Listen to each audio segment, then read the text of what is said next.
இந்த கதை சவுத் ஆப்பிரிக்கால இருக்க ஒரு சின்ன கிராமத்துல ஆரம்பிக்குது. அங்க இருக்கிற கிராம மக்கள் விவசாயம் பார்த்துட்டு இருக்காங்க. அப்போ ஒருத்தருக்கு ஹார்ட் அட்டாக் வந்து அந்த இடத்துலயே செத்து போயிடுறாரு. அவரோட தம்பி ஒரு விவசாயி, அவரும் அங்கதான் இருக்காரு. தன்னோட அண்ணன் செத்து போனதை பார்த்து அந்த விவசாயி ரொம்ப சோகமாயிடுறாரு. அதுக்கப்புறம் கிராம மக்கள் எல்லாரும் சேர்ந்து அவரோட அண்ணனுக்கு செய்ய வேண்டிய எல்லா சடங்கையும் செய்றாங்க. எல்லாத்தையும் முடிச்சிட்டு அந்த விவசாயி அவரோட வீட்டுக்கு வர்றாரு. வீட்ல அவரோட மனைவி, மகள், மகன் கூட வாழ்ந்துட்டு இருக்காரு. அவரோட பையன் வில்லியம் ரொம்ப புத்திசாலி. வில்லியம்க்கு ரேடியோவை சரி பண்றதுனா ரொம்ப பிடிக்கும். அதனால அவனோட நண்பர்கள், பக்கத்து வீட்டுக்காரங்கன்னு எல்லாருடைய ரேடியோவையும் அவனே சரி பண்ணி கொடுப்பான்.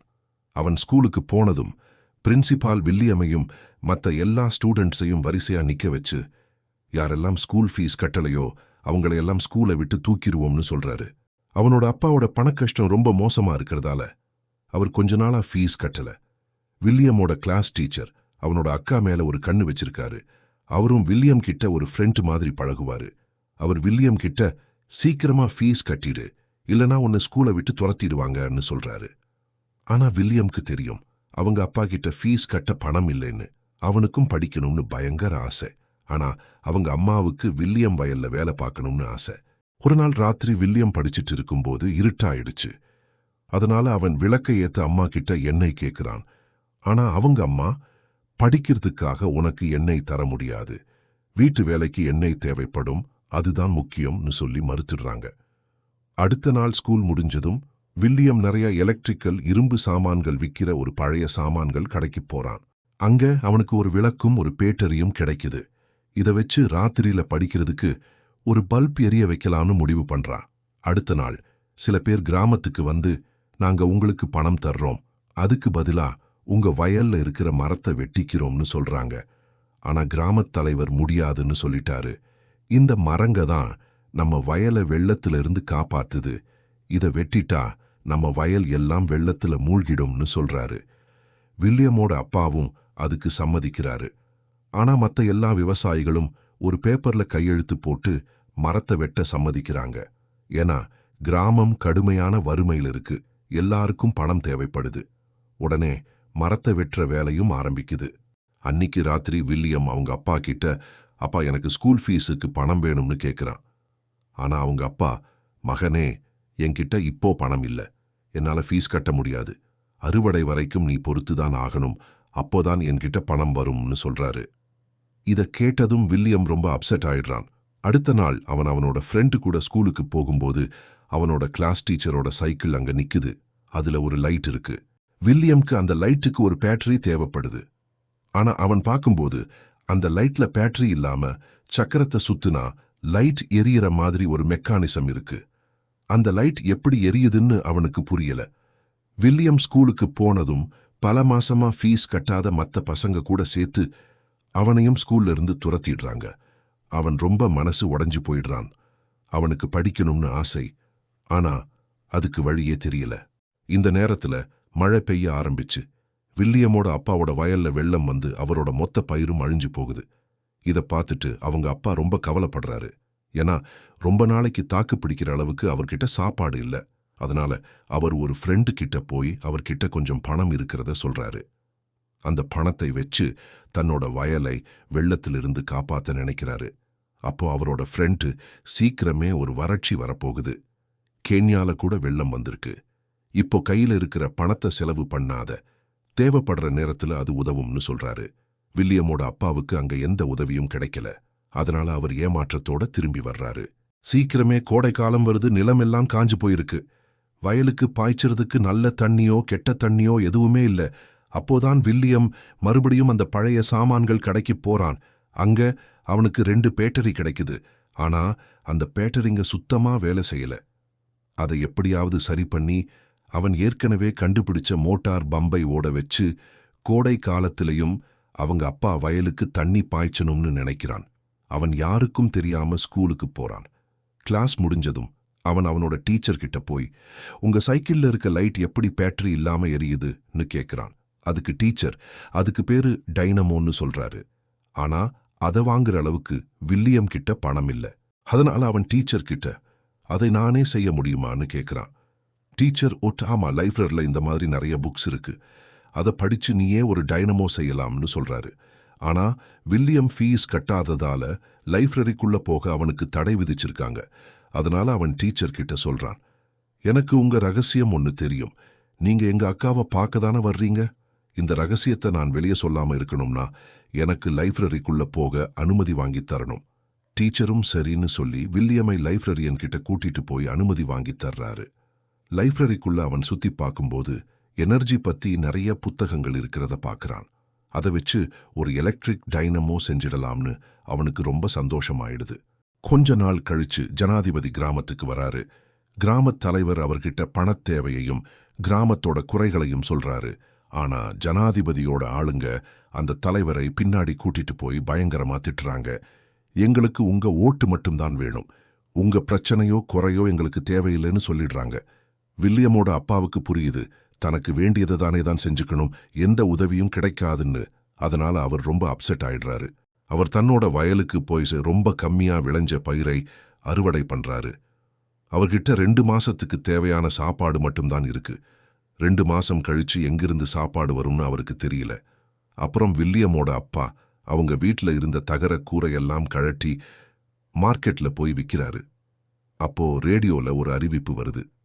நாட்டுல உணவு பஞ்சம் அதிகமா இருக்கிறதால உணவு தானியங்களோட விலை பயங்கரமா ஏறப்போகுதுன்னு சொல்றாங்க. இதை கேட்டு எல்லாரும் அப்செட் ஆயிடுறாங்க. ஆனா உண்மை என்னன்னா, இது அரசாங்கத்தோட ஒரு தந்திரம். ஊழல் அதிகமா இருக்கிறதால ஊழல் அதிகாரிகள் மக்கள் கிட்ட பொய் சொல்லி பணம் சம்பாதிக்கிறாங்க. வில்லியமோட அப்பா அரசாங்கத்துக்கு எதிரா கோஷம் போடுறவங்க கூட சேர்ந்துக்கிறாரு. அவர் போன நேரத்துல தானியங்களோட 2 ட்ரக் அவங்க கிராமத்துக்கு வருது. அரசாங்கம் ரொம்ப கம்மி விலையில் அதை கொடுக்கறாங்க. வில்லியமோட அம்மா அவனை பணம் கொடுத்து அந்த தானியத்தை வாங்கிட்டு வர சொல்றாங்க.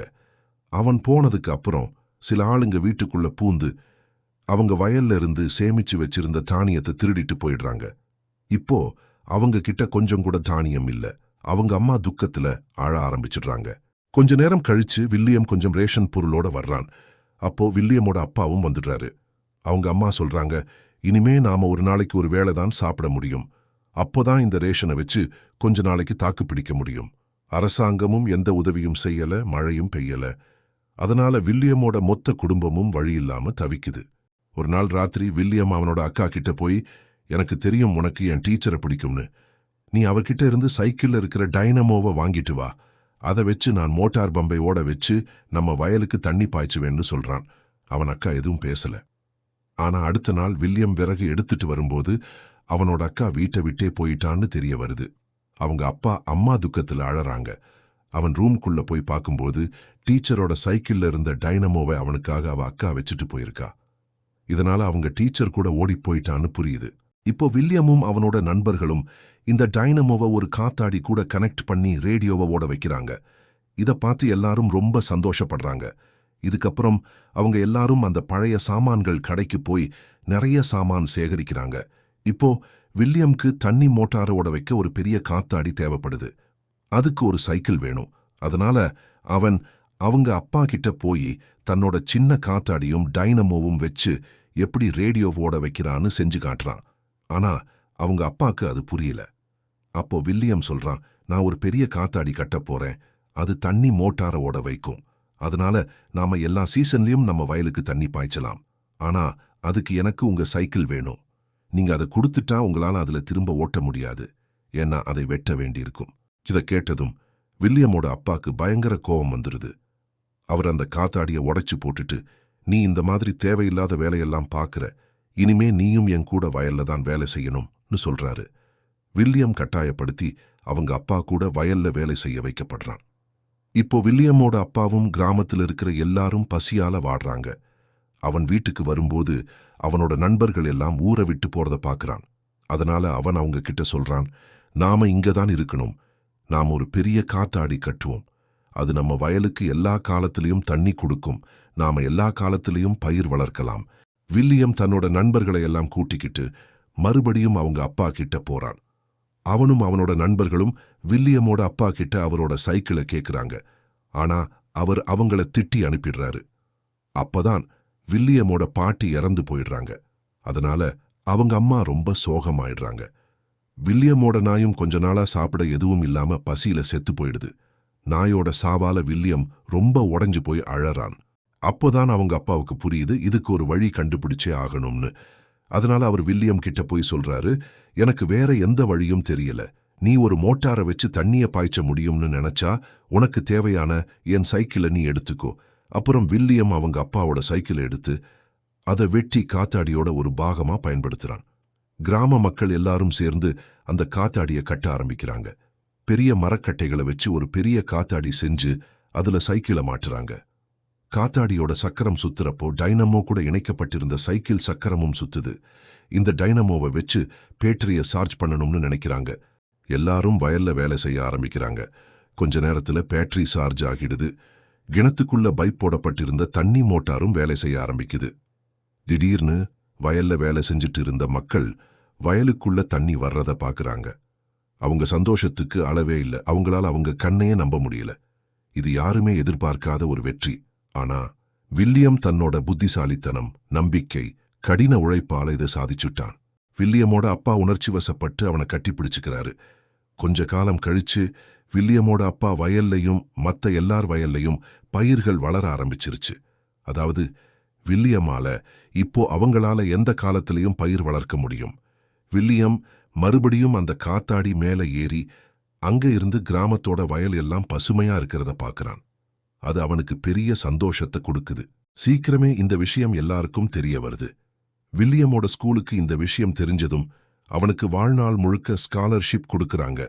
அதாவது அவன் இனிமே எந்த பணக்கஷ்டமும் இல்லாம ஸ்கூலுக்கு போகலாம்.